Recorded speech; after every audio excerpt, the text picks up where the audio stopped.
The newest DC show, Gotham Knights, has now premiered, and this show from the very beginning that was announced has pretty much just been getting hate, and then especially when the trailer came out, I was always one that didn't really understand it. Like, I didn't think that any of the trailers were amazing, but I was like, looks alright, harmless enough. The biggest thing the show had going against it was the lack of the Batman gallery, and begged the question, what was even the point? And I agree with that logic, but what you gonna do? And I had pretty low expectations based on everything we got from the show and the general consensus on it, but now that I've watched the first episode, I really liked it. Like, I think it was a solid premiere, maybe because of my low expectations, but still, I had a blast. I would say I enjoyed this more than Shazam Fury of the Gods, and I do not say that lightly. The show had a lot of restrictions with the Batman gallery, restrictions that Batwoman also had, although they were way more noticeable in Batwoman in some parts at least. I don't know the level of these restrictions, like especially the Batsuit. I cannot lie that the Batsuit was laughably bad, while the one in Batwoman was pretty good. I kind of wish they just used that one.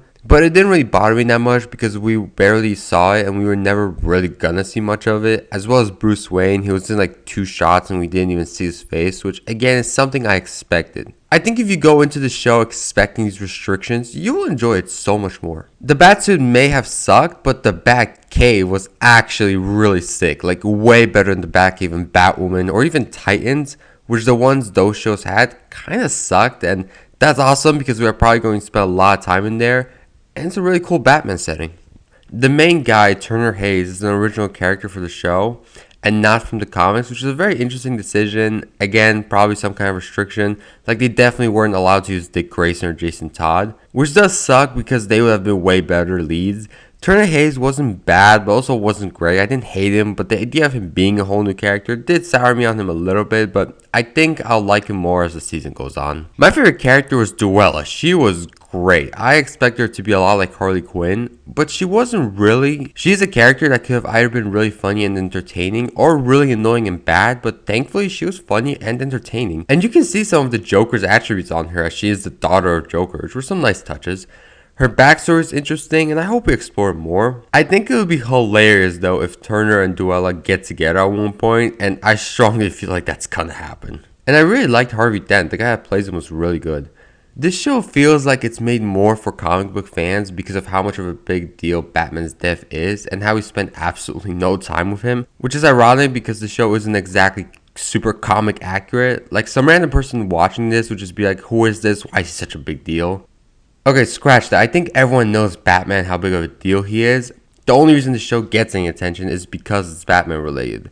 But what I meant was that we spend no time with Batman on the show, so it's like, why would anyone care about this version of Batman unless you just know Batman in general from comics and stuff. Like, when the death happened and the funeral was ongoing, it actually hit me because I am very familiar with this character.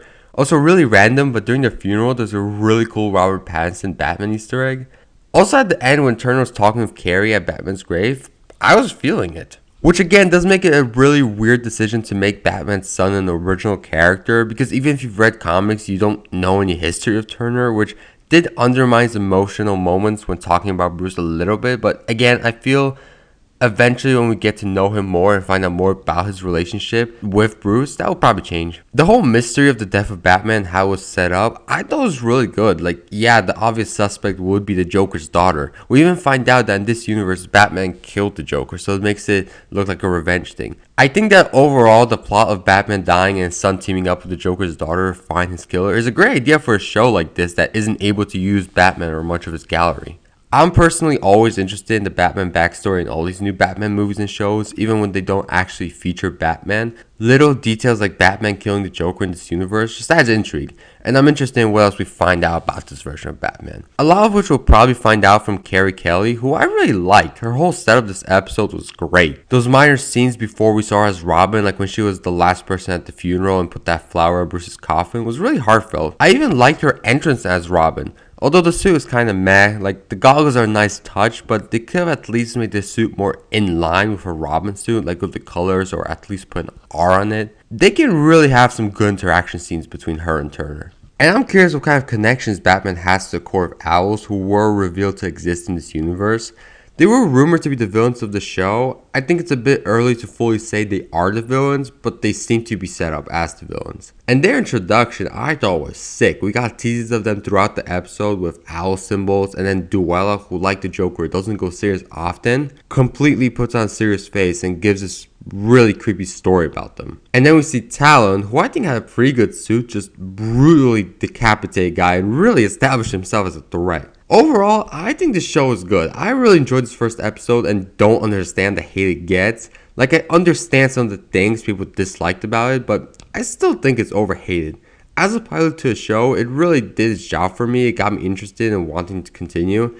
It is obviously just the first episode and the show has plenty of time to get way worse, but as it stands, I like it. And on a smash or pass scale, I'll give it a smash. It really did surprise me. I didn't think I was going to like it so much.